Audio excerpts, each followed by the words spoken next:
thing, as though there is physiologically such a thing as race, and you're either in or out of one race or another. The idea of a pure racial purity. This is an assertion of subspecies, and there is no such thing. There is no. We know that. You can just look at the populations around. All scientists agree. Right. Now, but there is, however, such a thing as culture, and that culture can be founded, like, for instance, if you dream up the idea of the so-called black race physiologically, and then you segregate them and subject them to a certain experience for hundreds of years, and they're still pretty much segregated today. Great deal of segregation, still black and white, and everything else in this country. So there is such a thing as black culture. Well, and you're talking that's about socio-political. Right. So, but let me finish this. The thing that, however, drives home, or I think that makes this whole thing one understand that there is nothing inherent about race in the body of anyone. It's just totally a cultural thing, and if you happen to go for that culture or this culture, and in fact, I think we'll see both of the cultures sort of collapse more into one another. We see rap. We're seeing that now. Yeah, we've seen it for hundreds of years. That's what so-called American culture is. Rock and roll it finally came out, and it's viewed as Elvis. I mean, that's the great thing. Elvis created rock and roll suddenly. Right. Well, that's the great thing about the American experiment. It's the thing that makes me, that befuddles me too. That this escapes the minds of racists and all these patriots. All these people who are all patriotic.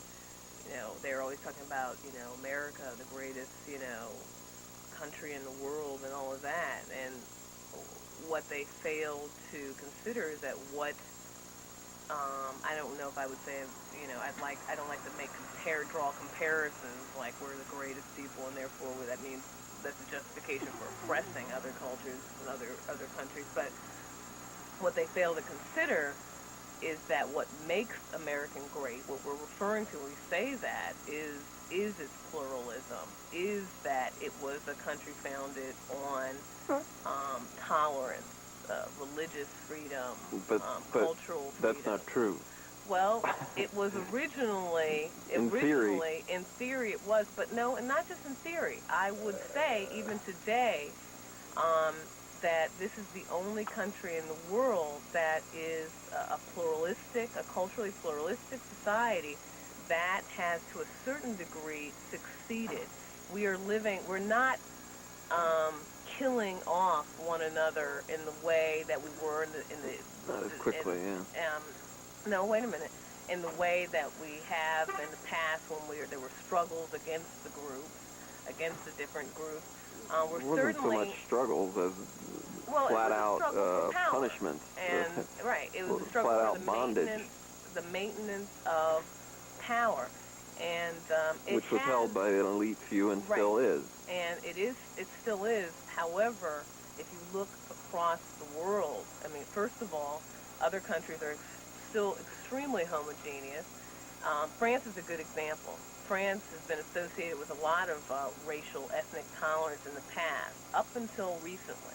And I've always said the reason why it could afford to be tolerant, let's say during the Harlem Renaissance, or when I forget. Yeah, only very recently. It was because it was still a primarily homogeneous society. There was no real threat.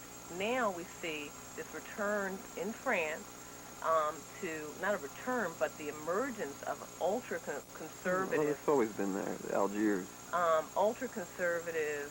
No, but this is different because it's a racial struggle, an ethnic struggle now. And Algiers was. Yes, it was, but so a return, Joe, but now it's a different sort. The reason why we're seeing it is because for the first time, let's say in a long time, it is seriously being, quote-unquote, threatened by foreigners. Turks, there's always been an issue with Turks, but now Northern Africans. And so now the paternalistic hegemony is drawing together, mounting its resources to but that throw dude these lost. people. Yeah, he did, but Lost big time. but still, it still reared its ugly head in a Yeah. very threatening way. And the first time in, I would say, modern, contemporary society In France. in France. Yeah. But we're seeing that trend Well, I don't all want to talk over about France. Europe, though. Yeah, And we're so, seeing it anyway, all my over point, the world. my point is that United States, I'm not going to go so far as to say United States, the great experiment, has failed. I think Not a great experience. in large experiment. part it has succeeded. That and relatively speaking, it has succeeded. And I will not say that things have stayed the same. We're not hanging people. Well, you're looking. Okay, let me respond a little bit. And I do have, I do have some opportunities now. And whereas before I had none. Okay, right. Okay, so I can see saying that. Okay, there has been very recently some progress made. The last 50 years. Right.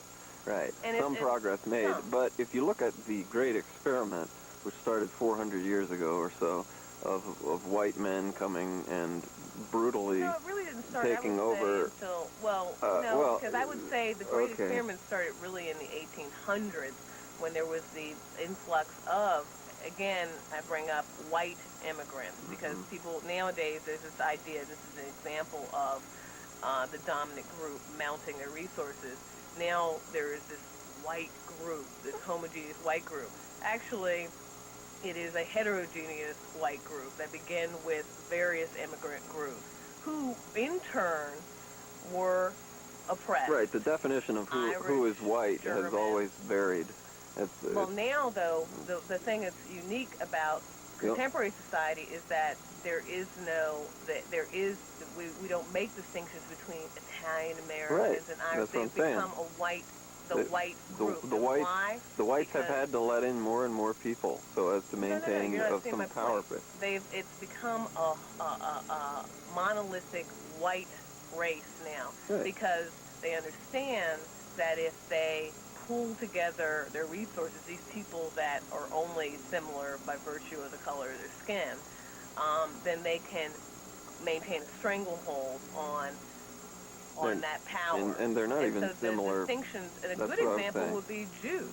Yeah, but they're not define themselves as white. They're not similar in terms of their skin color. Their skin colors are different. Some are olive skin, some are very white. They're closer, and it's the same. That's the point I was going to bring up to begin with. Was when we talk about blackness, so-called blackness, the fiction of blackness. There is the fiction of a bodily blackness, of an actual blackness that exists, and people still believe in it. They see a black man and they say that is a black man, and a black man is different than a white man somehow. He has a blackness about him. Great chain of being or something. Right, the more you approximate whiteness, the more opportunities you're going to have. I know. Let me finish this one thought, which I haven't been able to finish for 25 minutes. I'm sorry, honey.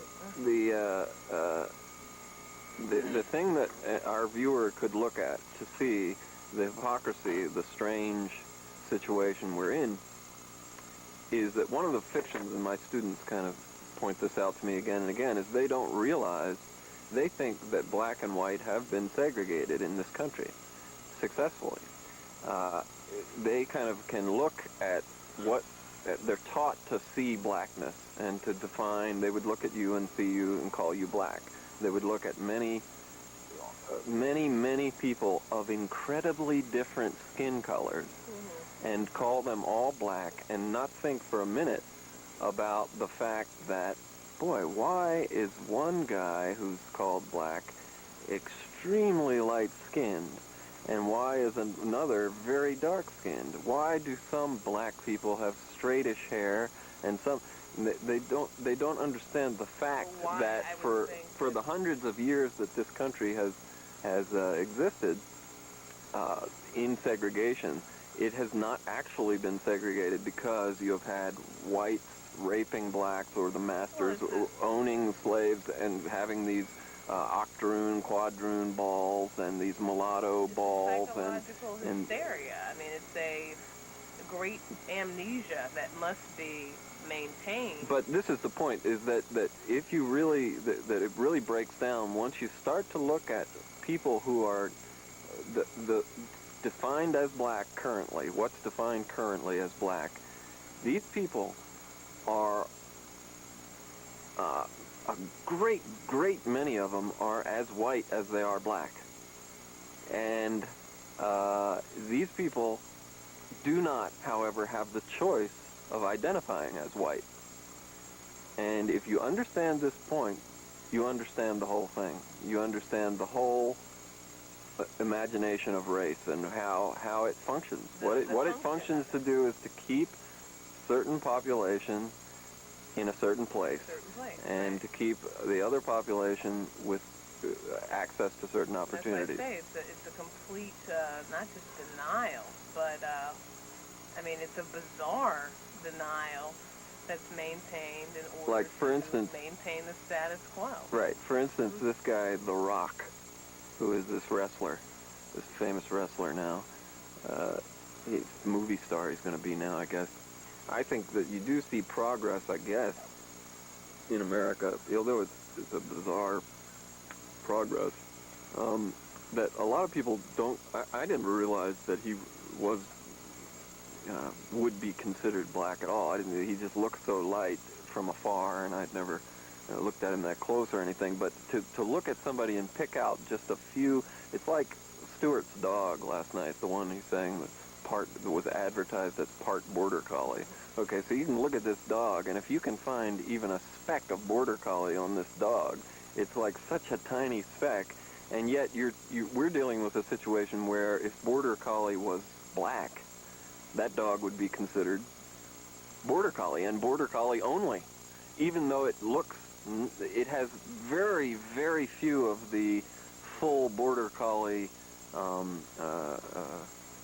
appearance. Yeah. Well, that's because you can see that because you don't maintain the fiction of racial purity. You understand that everyone is mixed, and that everybody, I mean, that you cannot make assumptions based on a person's physical appearance, and it wouldn't enter your mind to make a gross generalization. Okay, let me ask you a question then. The question is this.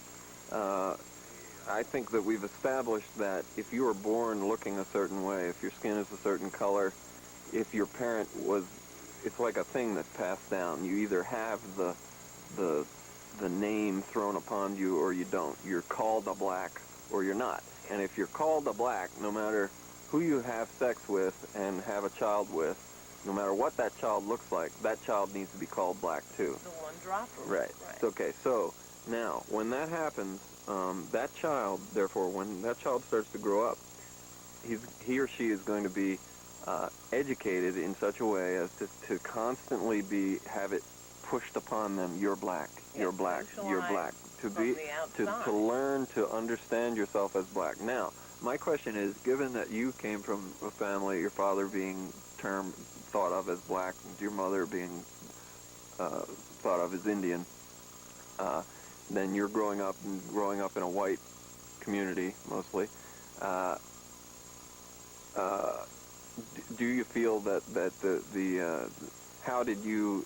It seems like you've kind of escaped that trap of thinking I'm black. I must think of myself as black. How do you get out of that trap so that you can just think, I don't have to behave like a black. What would a black do here? It's that trap of essentialist thinking. Embrace that, that fiction that's been pushed, that's being constantly pushed on me. And if you look at Hollywood now too, you see they're constantly showing you what a black person is like, and how a black person behaves. Who is, we know, is her mother is white, her father is black, and whatever else he may be, and yet they refer to her as a black actress. There's got to be a better way, right? There's got to be a better way to refer to this too, because I think it's hard to get out of this, because we still participate in it when we say your mother was white and your father was black. Our whole point is that there is no white and there is no black. what we can say maybe to get out of it is your father